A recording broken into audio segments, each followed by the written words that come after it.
Hi friends, welcome to my channel. So ಇವತ್ತು ಕೆಲವೊಂದು stocks swing ಟ್ರೇಡಿಂಗೋಸ್ಕರ ರೆಡಿ ಮಾಡಿಟ್ಟಿದ್ದೀನಿ. ಯಾವ ಸ್ಟಾಕ್ಸ್ ಅಂತ ನಾವು ನೋಡೋಣ. ಮೊದಲನೇದಾಗಿ ಇದಕ್ಕೊಂದು ಫಿಲ್ಟ್ರ್ ಹಾಕ್ಬಿಡ್ತೀನಿ ಕಲರ್ ವೈಸ್. ಎಸ್, ಇದನ್ನೆಲ್ಲ ಡಿಲೀಟ್ ಮಾಡಿ ಇಟ್ಕೊಳ್ಳೋಣ. ಸೊ ಮೊದಲನೇದಾಗಿ ನೋಡಿ, ಇಲ್ಲಿ ಡಿ ಬಿ ಕಾರ್ಪೊರೇಷನ್ ಅಂತ ಇದನ್ನು ನಾವು ಇಲ್ಲಿ ಇದರಲ್ಲಿ ಸಿಸ್ಟಮಲ್ಲಿ ಹಾಕಿ ನೋಡುವಾಗ ಡಿ ಬಿ ಕಾರ್ಪ್ ಇಲ್ಲಿ ನೋಡಿ, ವೀಕ್ಲಿ ಆಲ್ಮೋಸ್ಟ್ ನಾನೆಲ್ಲ ಸ್ವಿಂಗ್ ಟ್ರೇಡಿಂಗೋಸ್ಕರ ವೀಕ್ಲಿ ಚಾರ್ಟ್ ಹಾಕ್ತೀನಿ. ಸೊ ಇದರಲ್ಲಿ ಜಾನ್ವರಿಯಲ್ಲಿ ಇದು 345 ಇದ್ದಿದ್ದು ಹೈ, ಆನಂತರ ಕೆಳಗಡೆ ಇತ್ತು, ಫುಲ್ ಕೆಳಗಡೆ ಹೋಗಿತ್ತು. ಆಮೇಲೆ ನೋಡಿ ಜುಲೈ ಮಂತಲ್ಲೇ ಲಾಸ್ಟ್ ವೀಕು ಈ ವೀಕಲ್ಲಿ ನೋಡುವಾಗ 369 ಹೈ ಮಾಡಿತ್ತು, ನಂತರ 400 ಹೈ ಮಾಡಿದೆ. ಸೊ ನನ್ನ ಪ್ರಕಾರ ಇದು ಇನ್ನೂ ಮೇಲೆ ಹೋಗುತ್ತೆ. ಸೊ ಇದು ನಿಮ್ಮ ರಡಾರಲ್ಲಿ ಇಟ್ಕೊರಿ. ಸ್ಟಾಕ್ ಸ್ವಿಂಗ್ ಟ್ರೇಡಿಂಗೋಸ್ಕರ ಈ ಲೆವೆಲಲ್ಲಿ ನೀವು ಬೈ ಮಾಡಿದ್ರು ಕೂಡ 400 ಲೆವೆಲಲ್ಲಿ ನನ್ನ ಪ್ರಕಾರ ಇದು ಇನ್ನೂ 440, 450, 460, 480 ಆರ್ 500 ತನಕ ಹೋಗೋ ಚಾನ್ಸ್ ಇದೆ. ಸೊ ಇದನ್ನು ಕನ್ಸಿಡರ್ ಮಾಡಿ. ಆ್ಯಂಡ್ ಇದರ ಮಾರ್ಕೆಟ್ ಕ್ಯಾಪಿಟಲ್ ನೋಡುವಾಗ ಡಿ ಬಿ ಕಾರ್ಪ್ ಇದು ನೋಡಿ 6,800 crore ಕಂಪ್ನಿ. ಇದು ರಿಟರ್ನ್ ಆನ್ ಈಕ್ವಿಟಿ 20% ಇದೆ. Okay, not bad. ಆ್ಯಂಡ್ ಡೆಪ್ಟ್ ನೋಡುವಾಗ ಕಡಿಮೆನೇ ಇದೆ ಅಂತ ಜಾಸ್ತಿ ಸಾಲ ಏನಿಲ್ಲ. ಸೇಲ್ಸ್ ನೋಡುವಾಗ ಸೇಲ್ಸ್ ಕೂಡ ಓಕೆ, ಪರವಾಗಿಲ್ಲ. ಆ್ಯಂಡ್ 3 years ಸೇಲ್ಸ್ ಗ್ರೋತ್ ನೋಡಿ, ಸೇಲ್ಸ್ ಗ್ರೋತ್ 17%, ಪರವಾಗಿಲ್ಲ, ಇದು ಕೂಡ ಚೆನ್ನಾಗಿದೆ sales growth. And DIS FIS ಏನಾದರೂ ಮಾಡಿದ್ದಾರೆ ಇದರಲ್ಲಿ. ಎಸ್, FIS 13% ಸ್ಟೇಕ್ ಇದೆ. ಆ್ಯಂಡ್ DIS 4% ಇನ್ವೆಸ್ಟ್ ಮಾಡಿದ್ದಾರೆ. ಸೊ ಇದನ್ನು ಕನ್ಸಿಡರ್ ಮಾಡ್ಬೋದು ನೀವು. ಡಿ ಬಿ ಕಾರ್ಪ್ ಕನ್ಸಿಸ್ಟೆಂಟ್ಲಿ ಮೇಲೆ ಹೋಗ್ತಾ ಇದೆ ಇದರಲ್ಲಿ. ಇಲ್ಲಿಂದ ನೋಡಿ, ಇಲ್ಲಿಂದ ಕನ್ಸಿಸ್ಟೆಂಟ್ಲಿ ಮೇಲೆ ಹೋಗ್ತಿದೆ ಜುಲೈಲಿ. ನೆಕ್ಸ್ಟ್ ಇನ್ನೊಂದು ಸ್ಟಾಕ್ ನೋಡೋಣ, ಜುಬ್ಲೆಂಟ್ ಫುಡ್. ನಾವು ಇದರಲ್ಲಿ ಹಾಕಿ ನೋಡುವಾಗ ಜುಬ್ಲೆಂಟ್ ಫುಡ್ ಕೂಡ ಲಾಸ್ಟ್ ಕಪಲ್ ಆಫ್ ಮಂತ್ಸಿಂದ ಕನ್ಸಿಸ್ಟೆಂಟ್ಲಿ ಇದೆ ನೋಡಿ, ಮೇಲೆ ಹೋಗ್ತಾನೆ ಇದೆ ಇಲ್ಲಿ ನೋಡಿ. ಸೊ ಇದು 2023 ಇದು ಹೈ 586 ಬ್ರೇಕ್ ಮಾಡಿ ಐ ಥಿಂಕ್ 587 ಹೋಗಿದೆ. ಸೊ ನನ್ನ ಪ್ರಕಾರ ಇದು ಇನ್ನೂ ಮೇಲೆ ಹೋಗೋ ಚಾನ್ಸ್ ಇದೆ. 650 ತಕ್ಕ ಹೋಗೋ ಚಾನ್ಸ್ ಇದೆ ಇದು. ಆ್ಯಂಡ್ ಇದು ಕೂಡ ನೀವು ಕನ್ಸಿಡರ್ ಮಾಡ್ಬೋದು ಸ್ವಿಂಗ್ ಟ್ರೇಡಿಂಗೋಸ್ಕರ. ಇದ್ರದ್ದು ಕಂಪ್ನಿ ಬಗ್ಗೆ ಸ್ವಲ್ಪ ಫಂಡಮೆಂಟಲ್ಸ್ ನೋಡುವಾಗ ಜುಬ್ಲೆಂಟ್ ಫುಡ್ 34,000 crore ಕಂಪ್ನಿ ಆಗಿದೆ. ROE 12% ಇದೆ. ಆ್ಯಂಡ್ ಸೇಲ್ಸ್ ಗ್ರೋತ್ ನಾವು ನೋಡೋಣ. ಸೇಲ್ಸ್ ಚೆನ್ನಾಗಿದೆ. Okay, 5,000 crore 600. ಓಕೆ ನೋಡಿ, 3 yearsಲ್ಲಿ 20% ಕಾಂಪೌಂಡೆಡ್ ಸೇಲ್ಸ್ ಗ್ರೋತ್ ಲಾಸ್ಟ್ 3 yearsಲ್ಲಿ 20% ಕೊಡ್ತಾ ಬಂದಿದೆ. ಸೊ ಇದು ಕೂಡ ನೀವು ಕನ್ಸಿಡರ್ ಮಾಡ್ಬೋದು ಜುಬ್ಲೆಂಟ್ ಫುಡ್. ಈ ಲೆವೆಲಲ್ಲಿ ನೀವು ಎಂಟ್ರಿ ಆದರೂ ಕೂಡ ಒಂದು ವೇಳೆ ಏನಾದ್ರು ಕೆಳಗಡೆ ಬರೋಂಗಿದ್ರೆ 8 to 10% ಕೆಳಗಡೆ ಸ್ಟಾಪ್ ಲಾಸ್ ಹಾಕ್ಕೊಳ್ಳಿ. ಟಾರ್ಗೆಟ್ ನೋಡುವಾಗ 615, 650, 625 ಕೂಡ ಹೋಗುತ್ತೆ ಇದು. ಅನಂತರ ಇನ್ನೊಂದು ಸ್ಟಾಕ್ ನೋಡೋಣ, ONGC ನೋಡುವಾಗ ONGCಯಲ್ಲಿ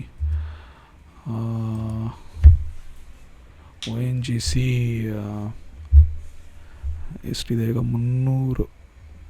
ONGC ಹೈಯೆಸ್ಟ್ ಮಾಡಿದೆ, 311 ಮಾಡಿದೆ.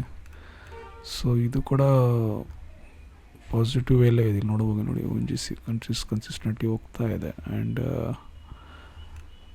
ಇದು ಕೂಡ ನೀವು ರಡರಲ್ಲಿ ಇಟ್ಕೊಳ್ಳಿ, ಕನ್ಸಿಡರ್ ಮಾಡ್ಬೋದು. ONGC ಕೂಡ ಹೋಗೋ ಚಾನ್ಸ್ ಇದೆ. ಇದು ಕ್ಯಾಪಿಟಲ್ ನಾವು ನೋಡುವಾಗ ONGC ಇದು 3 ಲಕ್ಷ ಕೋಟಿ 86,000 ಇದ್ರದ್ದು ಕ್ಯಾಪಿಟಲ್ ಮಾರ್ಕೆಟ್ ವ್ಯಾಲ್ಯೂ. ಆ್ಯಂಡ್ ಇದರ ಸೇಲ್ಸ್ ನೋಡೋಣ.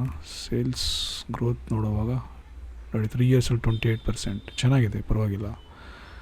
ಸೇಲ್ಸ್ ಗ್ರೋತ್ ನೋಡಿ, ಲಾಸ್ಟ್ 2023 6,32,000, 6,43,000, ಚೆನ್ನಾಗಿದೆ ಸೇಲ್ಸ್ ಗ್ರೋತ್ ಇದೆ. ಇದು ಕೂಡ ಚಾನ್ಸ್ ಇದೆ. 300 ಹೋಗಿದೆ, 311. ಸೊ 320ರಿಂದ 330, 340, 350 ಹೋಗೋ ಚಾನ್ಸ್ ಇದೆ. ಆ್ಯಂಡ್ ವಾಲ್ಯೂಮ್ ನೋಡಿ, ವಾಲ್ಯೂಮ್ ಕಂಟಿನ್ಯೂಸ್ಲಾಗಿ ಇನ್ಕ್ರೀಸ್ ಆಗ್ತಾ ಹೋಗ್ತಾ ಇದೆ. ವಾಲ್ಯೂಮ್ ಇಲ್ಲಿ ನೋಡಿ, ಗ್ರೀನ್ ಕ್ಯಾಂಡಲ್ಸ್, ಇಲ್ಲಿ ವಾಲ್ಯೂಮ್ ಕ್ಯಾಂಡಲ್ಸ್ ಕಾಣ್ತಾ ಇದೆಯಲ್ಲ, ಕನ್ಸಿಸ್ಟೆಂಟ್ಲಿ ಮೇಲೆ ಹೋಗ್ತಾನೆ ಇದೆ. ನೆಕ್ಸ್ಟ್ ಇನ್ನೊಂದು PFC ಅಂತ. ಸೊ ಇದನ್ನು ಹಾಕಿ ನೋಡೋಣ. ಇದರಲ್ಲಿ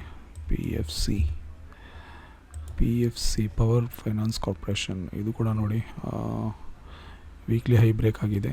559 ಇದ್ದು 524, 559 ಹೈ, ನಂತರ 580 ನೋಡಿ, 559 ಹೈನ ಬ್ರೇಕ್ ಮಾಡಿ 580ವರೆಗೂ ಹೈ ಹೋಗಿದೆ. ಸೊ ಇದು ಕೂಡ ನೀವು ಕನ್ಸಿಡರ್ ಮಾಡಿ, ಪವರ್ ಫೈನಾನ್ಸ್ ಕಾರ್ಪೊರೇಷನ್. ಇದು ನೀವು ಇದರಲ್ಲಿ ಹಾಕುವಾಗ I think 1,83,000. So PFC Texmaco rail ಅಂತ. ಟೆಕ್ಸ್ಮೋ ರೈಲ್ ಇದೊಂದು ರೈಲ್, ಇದರಲ್ಲಿ ಫಸ್ಟ್ ನಮ್ಮ ಸಿಸ್ಟಮಲ್ಲಿ ಹಾಕಿ ನೋಡೋಣ. ಟೆಕ್ಸ್ಮೋ ರೈಲ್ ಕಾಪಿ ಆಗಿಲ್ಲ. Texmaco rail, yes, Texmaco rail. ಇದು ನೋಡುವಾಗ ಇದು ಕೂಡ ನೋಡಿ, ವೀಕ್ಲಿ ಚಾರ್ಟ್ ಹಾಕಿದ್ದೀನಿ. ವೀಕ್ಲಿ ಚಾರ್ಟಲ್ಲಿ ಈ ಲೆವೆಲಲ್ಲಿ 231 ಹೈ ಬ್ರೇಕ್ ಮಾಡಿ, ಈಗ ನೋಡಿ 230, 252 ಹೋಗಿದೆ. ಆಮೇಲೆ ಕನ್ಸಿಸ್ಟೆಂಟ್ಲಿ ಮೇಲೆ ಹೋಗ್ತಾನಿದೆ. 252, ಆನಂತರ 263, ಆನಂತರ 296. ಸೊ ಕನ್ಸಿಸ್ಟೆಂಟ್ಲಿ ಮೇಲೆ ಹೋಗ್ತಾನೆ ಇದೆ ಕಂಟಿನ್ಯೂಸ್ ಆಗಿ. ಇದು ಕೂಡ ನೀವು ರಡಾರಲ್ಲಿ ಇಟ್ಕೊಬೋದು. ಆ್ಯಂಡ್ ನನ್ನ ಪ್ರಕಾರ ಇದು 300, 325 ಪ್ಲಸ್ 350 ಇಲ್ಲಿವರೆಗೂ ಹೋಗೋಮಿಲ್ಲ ಚಾನ್ಸ್ ಇದೆ. ಸೊ ಇದನ್ನು ಫಂಡಮೆಂಟಲ್ ನೋಡುವಾಗ, ಫಂಡಮೆಂಟಲ್ ಚೆಕ್ ಮಾಡಕ್ಕೆ Texmaco rail,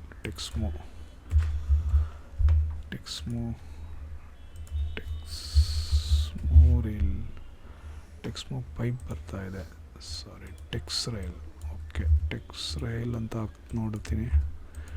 text rail capital ಬಂದು 11,400 ಕೋಟಿ. ಆ್ಯಂಡ್ ಇದು ROE 5.8 ಇದೆ. ಬಟ್ ಇದು ಸೆಕ್ಟರ್ ನೋಡಿ, capital goods, electrical equipment, engineering sector. And sales ನೋಡುವಾಗ ಕಂಪೋನೆಂಟ್ ಸೇಲ್ಸ್ ಗ್ರೋತ್ ಲಾಸ್ಟ್ 3 ಇಯರ್ಸಲ್ಲಿ 28% ಇದೆ. ಸೊ ಇದು ನೀವು ಕನ್ಸಿಡರ್ ಮಾಡ್ಬೋದು. ಟೆಕ್ಸ್ಮ್ಯಾಕೋ ರೈಲ್ ಇಂಜಿನಿಯರಿಂಗ್. ಸೊ ರೈಲ್ವೆ ಸಂಬಂಧಪಟ್ಟಿರುವಂಥ ಕೆಲವೊಂದು ಇಂಜಿನಿಯರಿಂಗ್ ವರ್ಕ್ ಇದು ಮಾಡುತ್ತೆ. ಸೊ 350, 400 ಹೋಗೋ ಚಾನ್ಸ್ ಇದೆ. ಸೊ ಇದು ಕೂಡ ಕನ್ಸಿಡರ್ ಮಾಡ್ಬೋದು ನೀವು. ನೆಕ್ಸ್ಟ್ ನೋಡೋಣ, tips India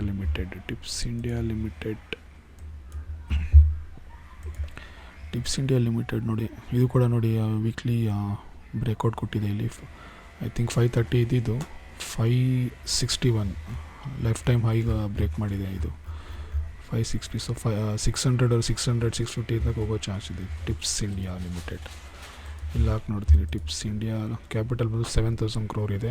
ROE 79%. Sales growth ನೋಡುವಾಗ, ಐ ಥಿಂಕ್ ಓಕೆ, ಪರವಾಗಿಲ್ಲ. ಲಾಸ್ಟ್ 3 ಇಯರ್ಸಲ್ಲಿ ನೋಡಿ 39% ಇದೆ. ಇದು ಸೇಲ್ಸ್ ಗ್ರೋತ್ ಚೆನ್ನಾಗಿದೆ. ಸೇಲ್ಸ್ ಇದರಲ್ಲಿ ಇದು ಕೂಡ ಕನ್ಸಿಡರ್ ಮಾಡ್ಬೋದು.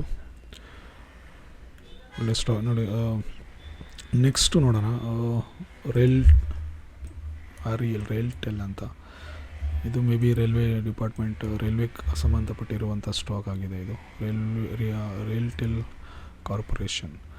ಸೊ ಇದು ನೋಡಿ, ಇದು ಕೂಡ ವೀಕ್ಲಿ ಚಾರ್ಟ್ ನೋಡುವಾಗ ಐ ಥಿಂಕ್ 491 ಫೆಬ್ಬಲ್ಲಿ 491 ಹೈ ಮಾಡಿತ್ತು. ಆನಂತರ ಅದನ್ನು ಬ್ರೇಕ್ ಮಾಡಿ 513, 617. ಸೊ ಇದು 700 ಪ್ಲಸ್ ಕ್ರಾಸ್ ಆಗೋಂಥ ಚಾನ್ಸ್ ಇದೆ. ರೈಲ್ ಕಾರ್ಪೊರೇಷನ್, ಇದು ಕ್ಯಾಪಿಟಲ್ ನೋಡಿ 19,000 crore ಇದೆ. ಆ್ಯಂಡ್ 15% ROE ಇದೆ. ಆ್ಯಂಡ್ ಸೇಲ್ಸ್ ಗ್ರೋತ್ ನೋಡುವಾಗ ಲಾಸ್ಟ್ 3 ಇಯರ್ಸಲ್ಲಿ ಕಂಪೌಂಡೆಡ್ ಸೇಲ್ಸ್ ಗ್ರೋತ್ 24% ಇದೆ. ಚೆನ್ನಾಗಿದೆ. ಸೊ ಈ ಸ್ಟಾಕ್ನ ನೀವು ಕನ್ಸಿಡರ್ ಮಾಡ್ಬೋದು. ಐ ಥಿಂಕ್ ಇದರಲ್ಲಿ FIS 2% ಇದ್ದಾರೆ, DIS 2% ಇದ್ದಾರೆ. ನೆಕ್ಸ್ಟ್ ನೋಡೋಣ, ಅದಾದಮೇಲೆ ವಿಪ್ರೋ, ದೊಡ್ಡ ಕಂಪ್ನಿ ಇದು ವಿಪ್ರೋ ಕೂಡ. ಸೊ ಇದು ಕೂಡ ನಿಮಗೆ ವೀಕ್ಲಿ ಬ್ರೇಕ್ಔಟ್ ಕೊಟ್ಟಿದೆ. ಎಸ್, ಇಲ್ಲಿ ನೋಡಿ ಫೆಬ್ ಮಂತಲ್ಲಿ ಇದು ಐ ಥಿಂಕ್ 545 ಹೈ ಮಾಡಿತ್ತು. ಆನಂತರ ಇಲ್ಲಿ ನೋಡಿ, ಇಲ್ಲಿಂದ ಕಂಟಿನ್ಯೂಸ್ ಜೂನ್ ಜುಲೈಯಲ್ಲಿ ಮೇಲೆ ಹೋಗ್ತಾನೆ ಇದೆ. 545 ಬ್ರೇಕ್ ಮಾಡಿ 548 564 ಹೈ ಮಾಡಿದೆ. ಸೊ ಇದು ಕೂಡ ಕನ್ಸಿಡರ್ ಮಾಡ್ಬೋದು, ನೀವು ಮೇಲಾಗುವಂಥ ಚಾನ್ಸ್ ಇದೆ. ವಿಪ್ರೋ ಬಗ್ಗೆ ಅಂತ ನಿಮ್ಗೆ ಗೊತ್ತಿರಬೇಕು, ಕಂಪನಿ ವ್ಯಾಲ್ಯೂಯೇಷನ್ ಬಗ್ಗೆ 2,92,000 ಕೋಟಿ, ROE 14%, ROE return on equity ನೋಡೋಣ, ROE and return sales growth ನೋಡುವಾಗ 13% ಇದೆ. ಓಕೆ, ಪರವಾಗಿಲ್ಲ. ಸೊ ಈ ಸ್ಟಾಕ್ಸ್ನ consider. Next last but not least ಝೊಮ್ಯಾಟೋನ ನೋಡುವಾಗ ಝೊಮ್ಯಾಟೊ ನೋಡಿ, ವೀಕ್ಲಿ ಬ್ರೇಕೌಟ್ ಇಲ್ಲಿ ಐ ಥಿಂಕ್ ಮೇ ಮಂತಲ್ಲಿ ಇದ್ದಿದ್ದು 207ನ ಬೇಕೌಟ್ 213, ಅದಾದಮೇಲೆ 223 ಬ್ರೇಕೌಟ್ ಕೊಟ್ಟಿದೆ. ಇದ್ರ ಕ್ಯಾಪಿಟಲ್ ನೀವು ನೋಡುವಾಗ 1,90,000 ಕೋಟಿ. ಆ್ಯಂಡ್ ROE ನೋಡೋಣ ಅಥವಾ ಸೇಲ್ಸ್ ಗ್ರೋತ್ ನೋಡೋಣ. ROE ಓಕೆ, ROE ನನ್ನ ಪ್ರಕಾರ 1.7%. ROE ಏನು ಅಷ್ಟಿಲ್ಲ, ಬಟ್ ಸೇಲ್ಸ್ ಗ್ರೋತ್ ನೋಡುವಾಗ 82%. ಸೊ ಯಾವುದೇ ಕಂಪ್ನಿ ಆಗಲಿ ROE ಕಡಿಮೆ ಇದ್ರೂ ಪರವಾಗಿಲ್ಲ, ಬಟ್ ಸೇಲ್ಸ್ ಚೆನ್ನಾಗಿರಬೇಕು. ನೋಡಿ, ಇದು 82% ಇದೆ, ಚೆನ್ನಾಗಿದೆ. ಸೊ ನನ್ನ ಪ್ರಕಾರ ಇದನ್ನು ಕೂಡ ಕನ್ಸಿಡರ್ ಮಾಡಿ ಸ್ವಿಂಗ್ ಟ್ರೇಡಿಂಗ್ಗೋಸ್ಕರ. ಒಂದು ವೇಳೆ ನೀವು ಬೈ ಮಾಡೋದಾದ್ರೂ ಅಥವಾ ಬೈ ಮಾಡಿದ್ರೆ ಒಂದು ವೇಳೆ ಕೆಳಗಡೆ ಹೋಗ್ತಾಯಿದ್ರೆ ಸೊ 8 ಅಥವಾ 10% ಅಷ್ಟರೊಳಗಡೆ ಸ್ಟಾಪ್ ಲಾಸ್ ಇಟ್ಕೊಳ್ಳಿ. ಸೊ ಜಸ್ಟ್ ಇಲ್ಲೊಂದು ಡಿಸ್ಕ್ಲೇಮರ್ ಕೊಟ್ಬಿಡ್ತೀನಿ. ಇಷ್ಟವರೆಗೂ ನಾನು ತೋರಿಸಿದಂಥ ಎಲ್ಲ ಸ್ಟಾಕ್ಗಳು ಆಲ್ಮೋಸ್ಟ್ 1, 2, 3, 4, 5, 6, 7, 8, 9, 10. ಸೊ 10 ಸ್ಟಾಕ್ಗಳು ಕೂಡ ನಾನು ಯಾವುದೇ ರೆಕಮೆಂಡ್ ಮಾಡ್ತಾಯಿಲ್ಲ ತೊಗೊಳ್ಳಿ ಅಂತ, ಅಥವಾ ಹೋಗುತ್ತೆ ಅಂತ ಹೇಳ್ತಾಯಿಲ್ಲ ಮೇಲಕ್ಕೆ. ಏನೇ ಮಾಡಿದ್ರು ನೀವು ಓನ್ ರಿಸರ್ಚಿಂದ ಸ್ವಂತ ಅನಲೈಸ್ ಮಾಡಿ ನೀವು ಮಾಡಿ. ಆ್ಯಂಡ್ ಇದು ಯಾವುದು ಇಂಟ್ರಾಡೇಗಲ್ಲ, just swing trading. 2 weeks, 1 week ಅಥವಾ 3 ವೀಕ್, ಮ್ಯಾಕ್ಸಿಮಮ್ 1 ಮಂತ್ ಈ ಥರ ಕೂಡ ನೀವು ಇನ್ವೆಸ್ಟ್ ಮಾಡ್ಕೊಬೋದು. ಇಂಟ್ರಾಡೇ ಮಾಡೋಕ್ಕೆ ಹೋಗಬೇಡಿ. ಇಂಟ್ರಾಡೇ ಆಲ್ಮೋಸ್ಟ್ ನೀವು ಇಂಟ್ರಾಡೇಲಿ ಜಾಸ್ತಿ ಕಳ್ಕೊಳ್ಳೋದೇ ಜಾಸ್ತಿ. ಸೊ ಇದು ನೀವು ಸ್ವಿಂಗ್ ಟ್ರೇಡಿಂಗ್ಗೋಸ್ಕರ ಯೂಸ್ ಮಾಡ್ಕೊಳ್ಳಿ, ಸೇಫರ್ ಸೈಡ್ ಇರ್ತೀರ. ಸೊ ಇದೇ ರೀತಿ ಈ ವಿಡಿಯೋ ಏನಾದರೂ ನಿಮಗೆ ಇಷ್ಟ ಆಗಿದ್ದರೆ ಲೈಕ್ ಮಾಡಿ, ಶೇರ್ ಮಾಡಿ, ಸಬ್ಸ್ಕ್ರೈಬ್ ಮಾಡಿ. ಮುಂದಿನ ಬಾರಿ ಇದೇ ರೀತಿ ಬೇರೆ ಸ್ಟಾಕ್ಗಳ ಕುರಿತಾಗಿ ಇನ್ನೊಂದು ವಿಡಿಯೋ ತೊಗೊಂಬರ್ತೀನಿ. ಅಲ್ಲಿವರೆಗೂ ಧನ್ಯವಾದ. Thank you so much.